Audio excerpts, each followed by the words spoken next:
Assalamualaikum warahmatullahi wabarakatuh. Perkenalkan saya Miftahul Zihni dari kelas 19A Pendidikan Khusus. Pada video kali ini saya akan membahas tentang perkembangan pendidikan inklusif sesuai dengan dasar filosofis ratifikasi Salamanca.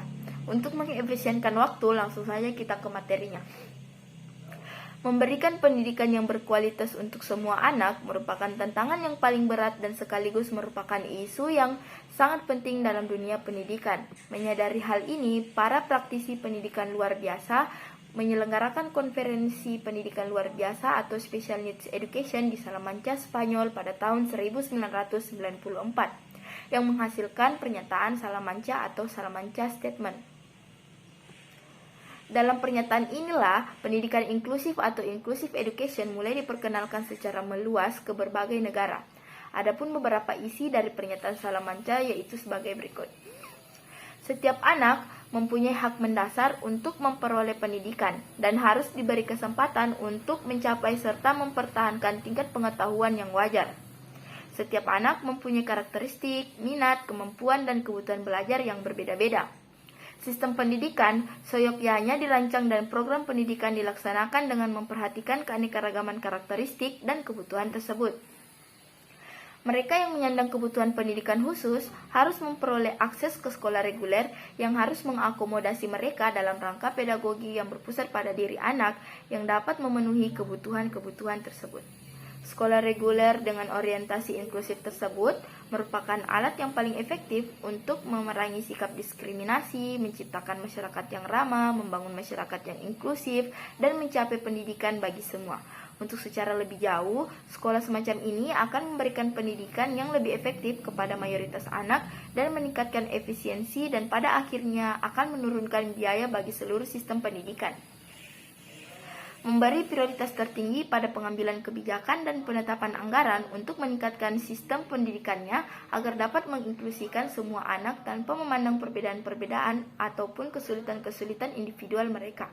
Menetapkan prinsip pendidikan inklusif sebagai undang-undang atau kebijakan, sehingga semua anak ditempatkan di sekolah reguler kecuali bila terdapat alasan yang sangat kuat untuk melakukan hal lain. Mengembangkan proyek percontohan dan mendorong pertukaran pengalaman dengan negara-negara yang telah berpengalaman dalam menyelenggarakan sekolah inklusif. Menetapkan mekanisme partisipasi yang terdesentralisasi untuk membuat perencanaan, memantau dan mengevaluasi kondisi pendidikan bagi anak serta orang dewasa penyandang kebutuhan pendidikan khusus. Mendorong dan memfasilitasi partisipasi orang tua, masyarakat, dan organisasi para penyandang cacat dalam perencanaan dan proses pembuatan keputusan yang menyangkut masalah pendidikan kebutuhan khusus. Melakukan upaya yang lebih besar dalam merumuskan dan melaksanakan strategi identifikasi dan penanggulangan dini maupun dalam aspek-aspek vokasional dari pendidikan inklusif. Demi berlangsungnya perubahan sistematik, menjamin agar program pendidikan guru baik pendidikan pradinas maupun dalam dinas membahas masalah pendidikan khusus di sekolah inklusif. Nah, mulai tahun 1994 inilah beberapa negara mulai melakukan inisiatif untuk mensosialisasikan gagasan pendidikan inklusif ini. Namun, demikian, meski perkembangan pendidikan dan peningkatan mutu pendidikan demikian pesat, tapi ternyata ini belum mampu menjangkau kepada semua kebutuhan dari peserta didik, terutama mereka yang tergolong kelompok minoritas dan terabaikan.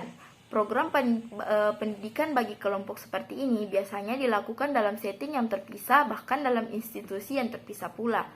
Melalui pendidikan inklusif inilah muncul harapan dan kemungkinan mereka memperoleh kesempatan pendidikan bersama dengan teman-teman sebayanya yang lebih inklusif atau tidak terpisahkan. Itulah tadi materi tentang perkembangan pendidikan inklusif. Kurang dan lebihnya mohon dimaafkan. Saya ucapkan terima kasih. Wassalamualaikum warahmatullahi wabarakatuh.